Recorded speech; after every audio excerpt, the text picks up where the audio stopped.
by working in a team, by actually being involved in something financial, by seeing and feeling the money in their hands, and by having to invest it and seeing the earnings and seeing the important lessons like listening, working in a team, you know, paying for good advice and paying for information.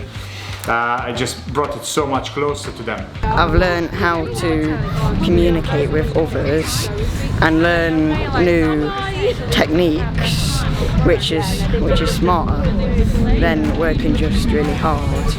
Okay, you still remember what you got then? I got 750.